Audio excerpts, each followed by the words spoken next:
While artists like Benzino have spent years arguing that Eminem doesn't truly belong in hip-hop because he doesn't move through the culture the way most people in the game do, someone with actual first-hand perspective recently offered a much more grounded explanation.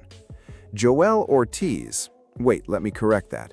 Joyner Lucas was recently a guest on The Breakfast Club, and during the conversation, he shed some light on why Eminem largely stays out of the public eye and keeps his circle tight.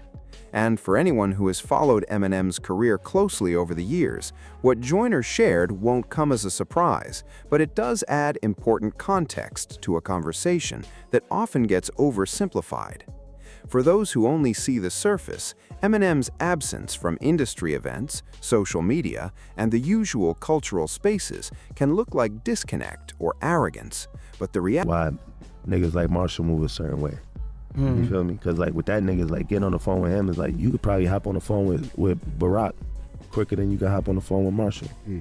That nigga's calling you from a line where his manager's assistant is calling you from a 1-800 number, and then it's just like elevator music, and then it's like, please hold, Marshall's coming to the phone, you can't have his number, it's not accessible, you can't talk to him.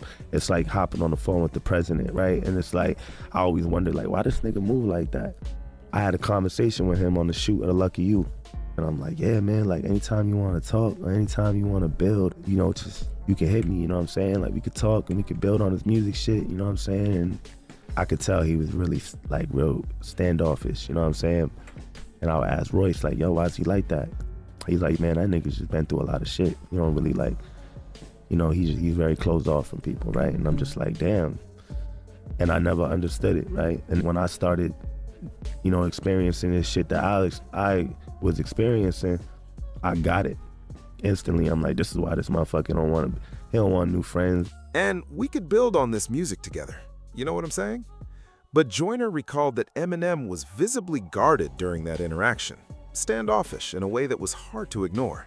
So Joyner turned to Royce da 5'9" and asked him straight up why Eminem carried himself that way. Royce's response was simple and direct. He told Joyner that Eminem had been through a tremendous amount in his life and that it had made him deeply closed off from new people. And at the time, Joyner said he heard it but didn't fully understand it. That understanding came later, once Joyner started going through his own difficult experiences in the industry. And that's when it clicked. He said he got it instantly. Eminem doesn't want new friendships forced on him. He doesn't want people in his space who haven't earned that trust. And once Joyner lived through— Borrowed at one point, so imagine. He still is.